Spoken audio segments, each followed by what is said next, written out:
Welcome to week 13 of Bible Studies for Life. We're coming to the end of February. It's the end of this quarter, the end of this quarter's lessons, and excited about finishing strong with this. Today we're in the book of Colossians, one of my favorite books. I love this book of Colossians, and we're looking at some very clear instruction from Paul about how we should live our lives, the things we have to give up, and that which we have to grab hold of.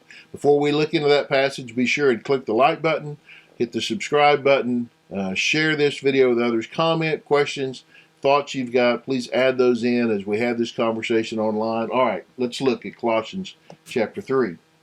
So if you have been raised with Christ, seek the things above, where Christ is, seated at the right hand of God. Set your minds on things above, not on earthly things.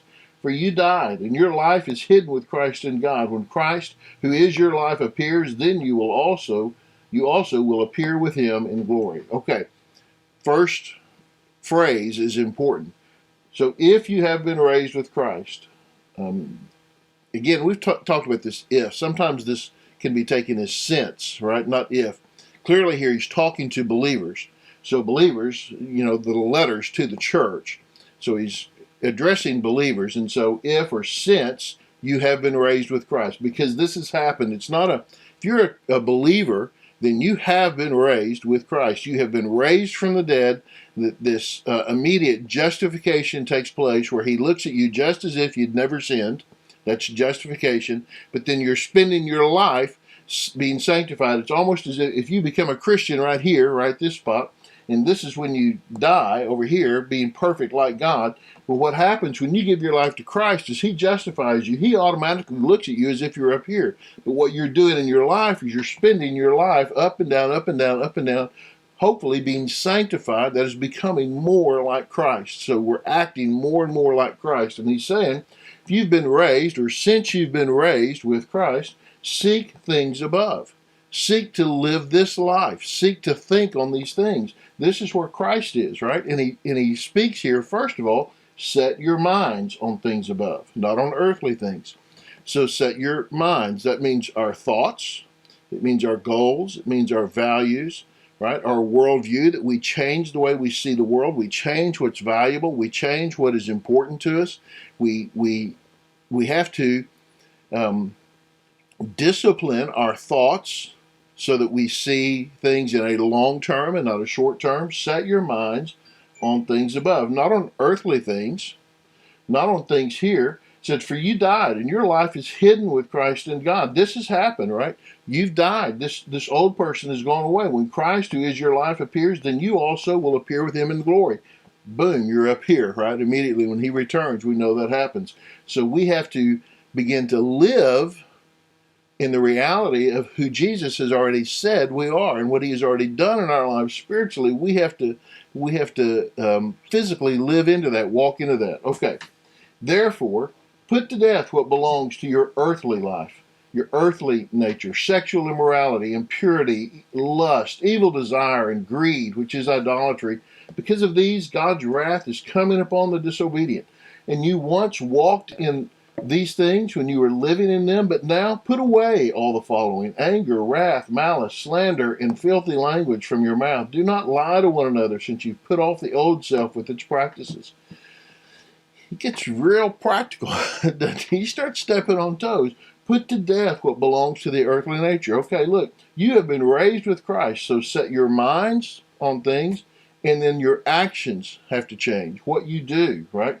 Because these things belong to the earthly nature. They're part of the flesh. There's another word that we use to describe that, right? What is that? Sexual immorality, impurity, lust, evil desire, greed, idolatry, right? These things. And then you think, well, I don't have a problem with any of those. He goes, well, what about anger, wrath, malice, slander, filthy language?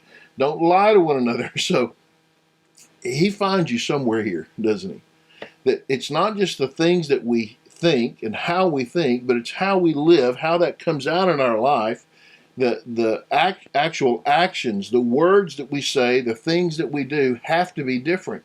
And we see in this actions as well as thought, right, and words. We see all of these things because this has to change. This has to be different in our life.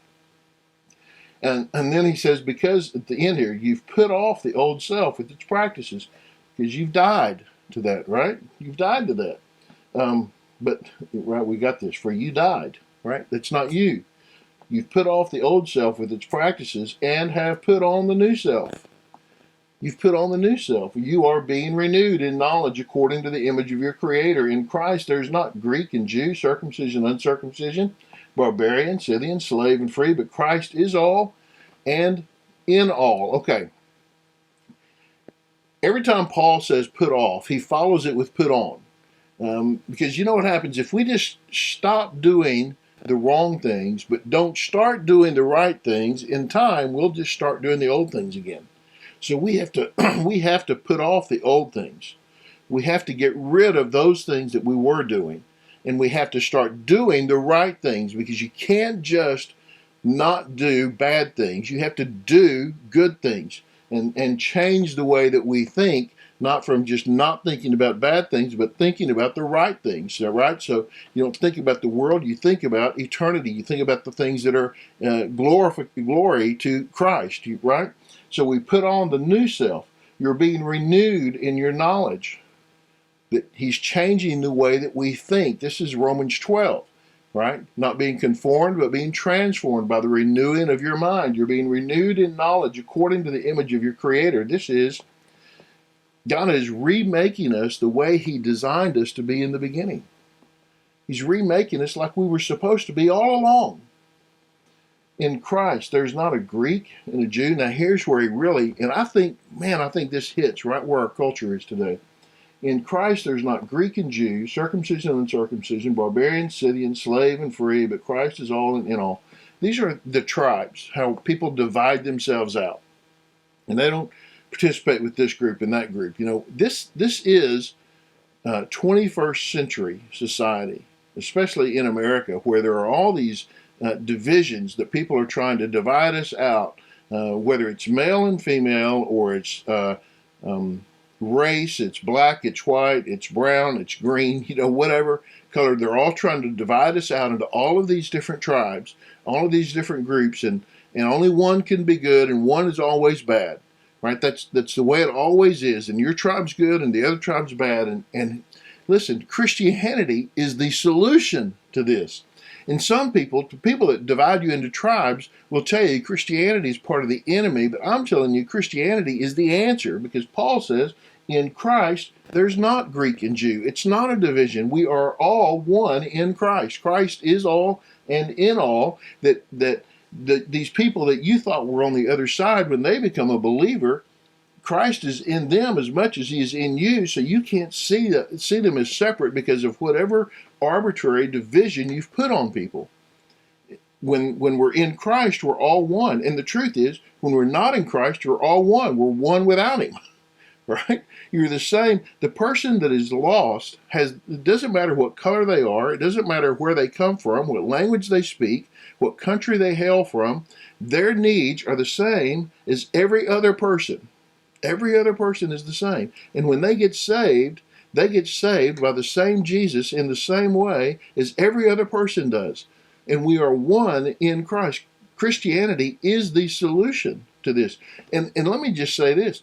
Whether you agree with Christianity or not, whether you want to be a Christian or not, to understand the principle of Christianity is to understand that we're all one in this. We're all in this together. We have the same faults, the same needs, the same hurts, and the same sin, and the same forgiveness found only in Christ. He says, therefore, as God's chosen ones, holy and dearly loved, put on compassion, kindness, humility, gentleness, and patience, bearing with one another and forgiving one another. If anyone has a grievance against another, just as the Lord has forgiven you, so you also are to forgive. Above all, put on love, which is the perfect bond of unity. It's God's chosen ones, because this is who you are, right? We go back to verse 1, right? So if you have been raised, well, you've been raised, so you need to put off this, put to death all of this stuff, put on the new self, and then put on compassion, kindness, humility, gentleness, patience, all of these great characteristics, that qualities of life, qualities of relationship, bearing with one another and forgiving one another.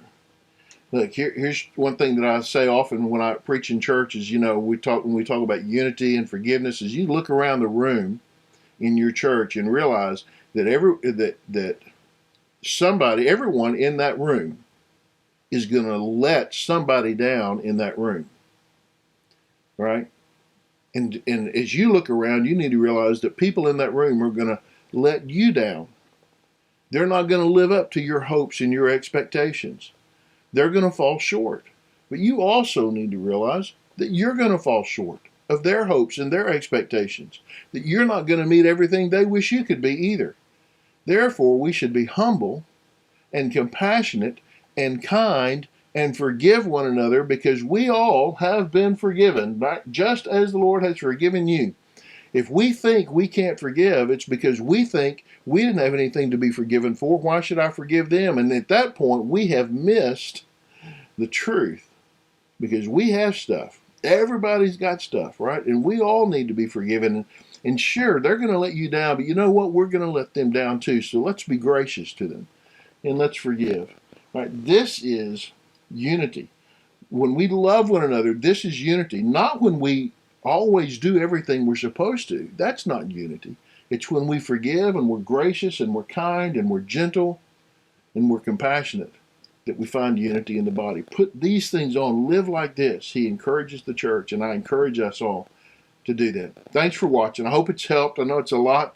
Boy, it's a great passage. Lots of things we could say that we didn't say, but appreciate you watching today. Be sure and subscribe. Hit the subscribe button, the like button. Share this with others.